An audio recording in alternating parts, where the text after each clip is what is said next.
Halo pemirsa, kita jumpa lagi di episode 22.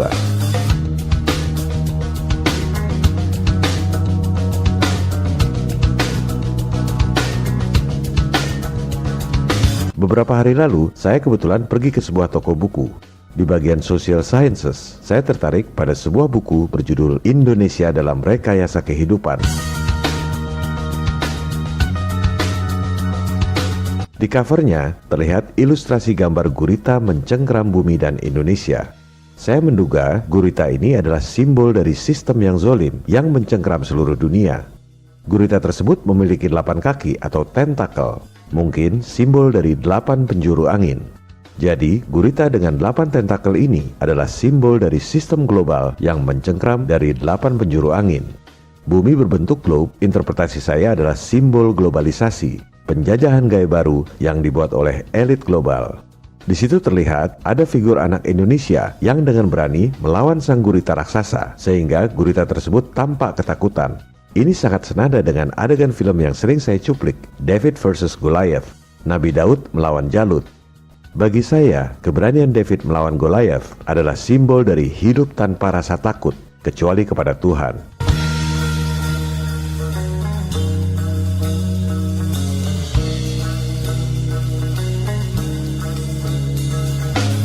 Di dada anak Indonesia itu ada huruf N, mungkin maksudnya Nusantara, atau tepatnya Nuswantara. Nu artinya makhluk, Swa artinya mandiri, Anta artinya menuju, Ra artinya Tuhan.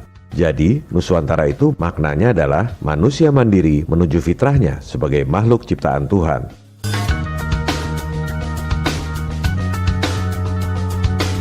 Buku ini ditulis oleh Bapak Komjen Pol Dr. Andes Dharma Pongrekun, Magister Manajemen, Magister Hukum, seorang Jenderal Bintang 3, pejabat tinggi kepolisian di bidang cyber. Propaganda yang dilakukan adalah propaganda ketakutan. Itu berlangsung di seluruh dunia. Dan propaganda ketakutan adalah caranya iblis. Pada episode ini, kita akan bahas esensi buku Indonesia dalam Rekayasa Kehidupan, di mana banyak hal yang sejalan dan satu pemikiran dengan serial video kita selama ini. Resensi buku ini dibuat atas inisiatif saya sendiri, karena meyakini bahwa buku ini sangat penting dibaca dan dipahami oleh kita semua, anak-anak bangsa.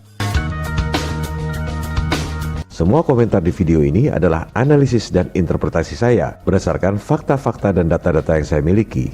Mohon maaf kepada Pak Jenderal jika terdapat kesalahan penafsiran atau hal-hal yang kurang berkenan pada video ini.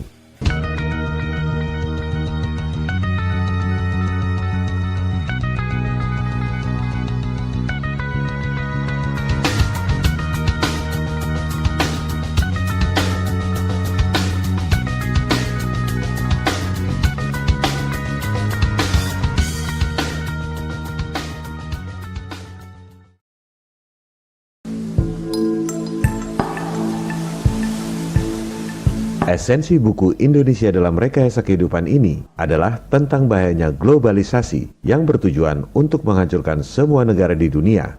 Globalisasi ini dalam istilah saya adalah konspirasi global.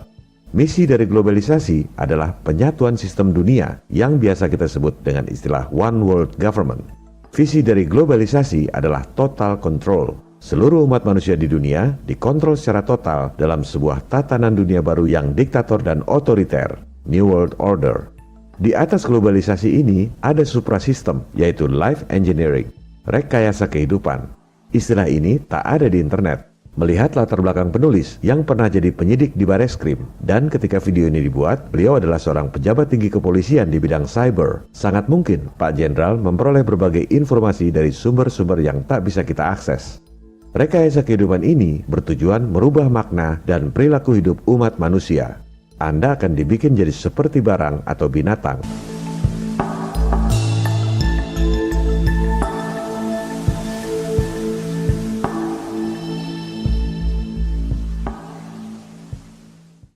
Sekarang telah terjadi gerakan globalisasi yang akan menghancurkan bukan saja Indonesia tetapi seluruh dunia. Catat ini, seluruh dunia.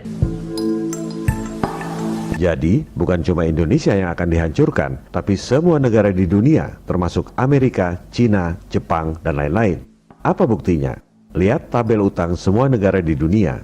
Anda buka situs nationaldebtclocks.org. Utang Indonesia nggak ada di situ. Anda cari di sumber lain yang kredibel, statistik utang Indonesia yang diterbitkan oleh Bank Indonesia. Anda ketik satu persatu, dibuatkan tabel. Tabel seperti ini tak ada di Google atau internet. Anda harus membuatnya sendiri.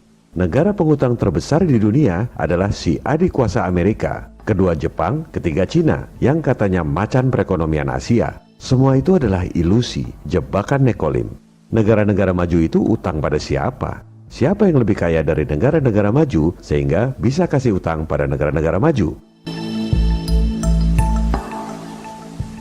Cara bekerjanya globalisasi ini sudah sejak dulu.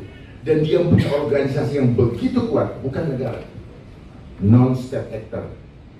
Kekuatan besar itu adalah bagian daripada mereka yang elit-elit global yang ingin menguasai dunia ini. Indonesia utangnya kelihatan kecil dibanding Amerika, Jepang, dan Cina. Apa dampaknya? Lihat APBN 2020, anggaran buat bayar bunga utang saja 295 triliun rupiah.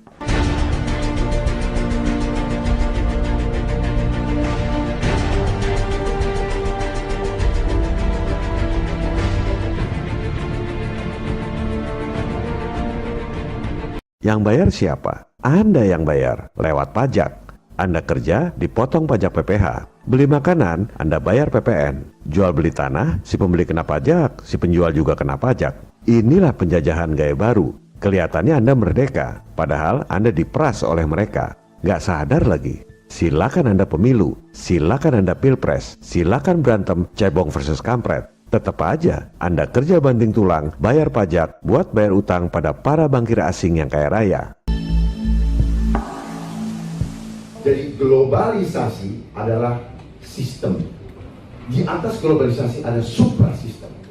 Sistemnya untuk apa? Untuk menyamakan sistem seluruh dunia. Dan mereka standarkan. Segala literatur, apapun yang kita pegang sekarang, sepanjang itu ngambil dari luar, itu adalah cara mereka memanipulasi kita punya konsep berbeda. Tujuannya cuma satu, totally control. Globalisasi sistem, di atas globalisasi ada yang namanya suprasistem yang mereka tidak pernah munculkan, cari di Google tidak akan dapat. Karena memang disembunyikan. Ini adalah rencana terakhir. Adalah apa? Life engineering. Coba boleh bicara, tidak ada. Di situ hanya social engineering. Jadi life engineering, kenapa? Hidupan kita pribadi ini yang akan di engineer. Kenapa? Kita bukan barang, tetapi mereka mau bikin kita seperti barang. Jadi ujung-ujungnya adalah life engineering. Seperti apa life engineering? Semua kehidupan kita mau dikontrol. Perilaku kita berubah menjadi manusia yang tidak lagi menjadi manusia yang sejati atau makhluk luhur akhlaknya, tetapi kita akan dibuat seperti robot.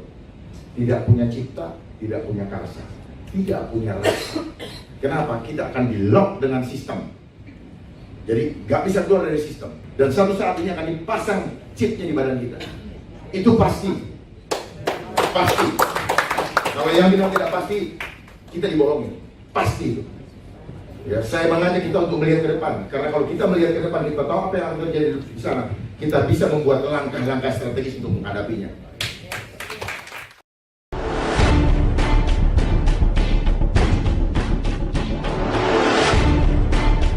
Program dari globalisasi adalah money, power, dan control population.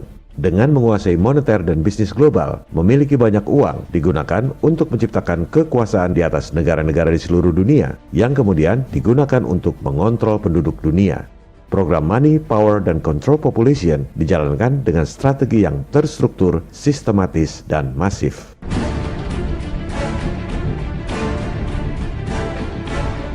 Programnya adalah Money, Power, dan Control Population. Money, dia sudah kuasai sistem ekonomi dunia. Bursa efek apa semua pokoknya diatur. Nah, kurs-kurs kita itu diatur sama mereka. Aduh, kurang asam. Jadi kita diancam-ancam. Lu gue mau turunin nggak sampai 20.000? Lu gue mau turunin nggak gitu? Dibikin takut, ngerti nggak? Duit lagi, kita jadi hutang lagi yang bayar rakyat. Untuk ganjil jangan lebih dari 14.000 misalnya. Ternyata semua disetting. Mereka bekerja secara terstruktur, sistematis dan masif. Kenapa struktur? Karena dia punya organisasi besar dengan sistem perekonomian yang dia kuasai di seluruh dunia. Kenapa sistematis? Karena mereka bergerak begitu halus, step by stepnya, jelas, pelan-pelan, dan kita terhipnotis untuk ikut menerimanya. Konspirasi global yang bergerak secara halus, sehingga orang sedunia tidak menyadarinya. Pernyataan ini senada dengan pernyataan Presiden John F. Kennedy tentang konspirasi tersembunyi yang merugikan umat manusia sedunia. Bagi yang mengatakan konspirasi adalah teori, harap pasang telinga yang baik untuk mendengar pernyataan Presiden John F. Kennedy. For we are opposed around the world by a monolithic and ruthless conspiracy that relies primarily on covert means for expanding its sphere of influence.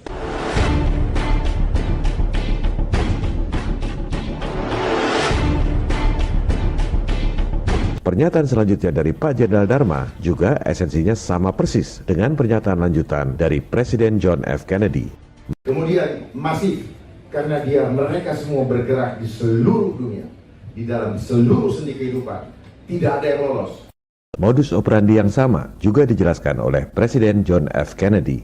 It is a system which has conscripted vast human and material resources into the building of a tightly knit, highly efficient machine that combines military, diplomatic, intelligence, economic, scientific, and political operations.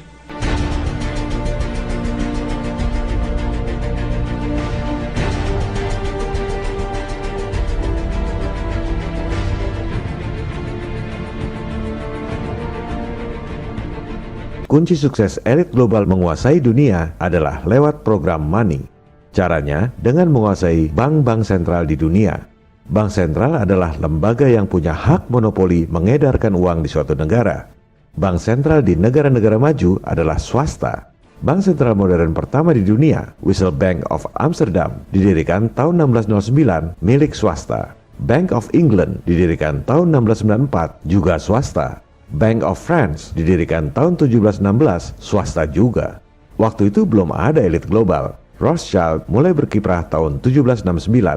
Ia kemudian sukses mengakuisisi bank-bank sentral swasta yang sudah ada di Eropa. Dari situlah elit global memiliki kekayaan yang luar biasa. Kenapa? Karena mereka punya hak monopoli untuk mengedarkan uang dengan modal dengkul. Pasca 1945, sistem moneter global ini diterapkan secara terstruktur, melibatkan organisasi besar seperti World Bank, IMF, dan lain-lain. Kemudian dilakukan secara sistematis. Mereka ajarkan sistem yang zolim ini di semua sekolah di seluruh dunia, sehingga semua sarjana ekonomi, semua doktor, semua profesor menganggap sistem yang zolim ini adalah sistem yang benar. Dan elit global melakukan ini secara masif, diterapkan di semua negara di dunia. Dengan underball-nya bergerak secara masif, tujuannya cuma satu, totally control.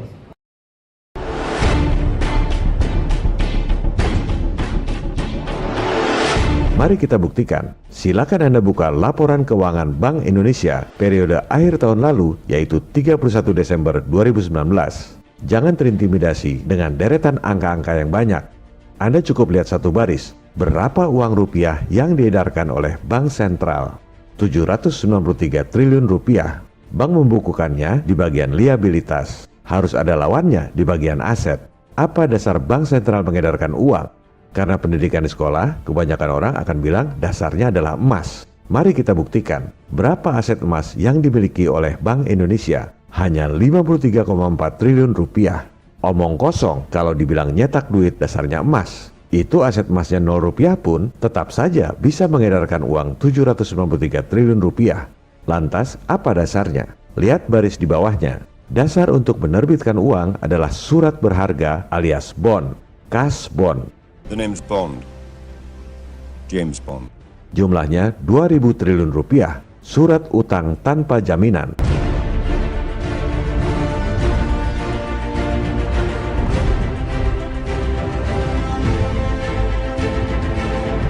Kalau pemerintah defisit, terbitkan surat utang alias cash bond. Bank sentral terima surat utang pemerintah ditaruh di bagian aset. Misalnya, bon 1 triliun rupiah dicatat di bagian aset. Di bagian liabilitasnya, bank sentral terbitkan uang 1 triliun rupiah. Neracanya balance, secara akunting tak ada yang salah. Tapi, secara prinsip, rakyat selama 7 turunan terus dipajaki tinggi untuk bayar utang negara yang tak akan pernah lunas. Padahal, semua utang itu diberikan dengan modal dengkul. Inilah contoh program money yang dilakukan dengan strategi terstruktur, sistematis, dan masif. Dan ini bukan cuma terjadi di Indonesia, di Amerika juga sama. Silakan Anda lihat laporan keuangan Bank Sentral Amerika, Federal Reserve Bank. Uang dolar yang diterbitkan oleh Fed 1,7 triliun dolar. Emasnya cuma 11 miliar dolar. Surat utangnya di bagian aset 2,4 triliun dolar. Nyetak dolar modal dengkul. Makanya jangan heran kalau para bankir elit ini bisa biayai kedua pihak yang sedang berperang. Dulu, waktu Inggris lawan Prancis, dua-duanya didanai oleh Rothschild lewat bank sentral masing-masing. Negara Inggris dan Prancis perlu duit buat perang, harus ngutang dan terbitkan bond. Bank sentral swasta terima bond di bagian aset, lalu terbitkan duit di bagian liabilitas. Modal dengkul. Begitu juga Perang Dunia I, Perang Dunia II, dan sampai sekarang dana utang akibat COVID. Semua modal dengkul.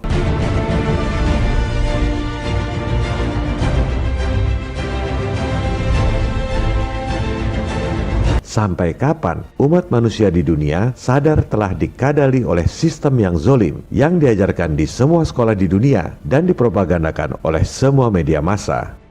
Propaganda ketakutan, apa itu? Itu 9/11 itu propaganda, ISIS itu propaganda, dan teroris yang ada di dunia juga propagandanya mereka, dan mereka gunakan itu, dan ada yang dibayar, disetting, ada yang memainkan.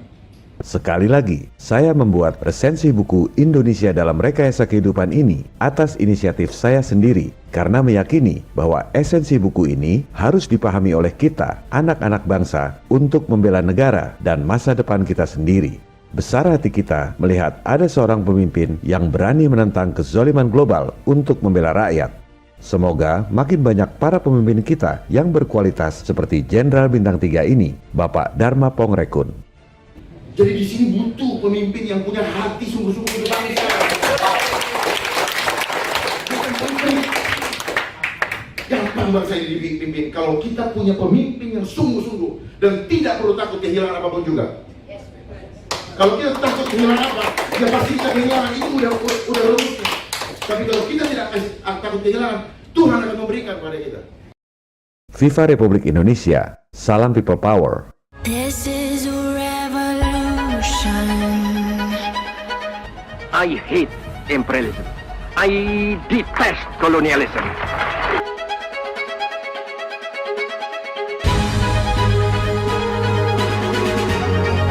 This is a revolution.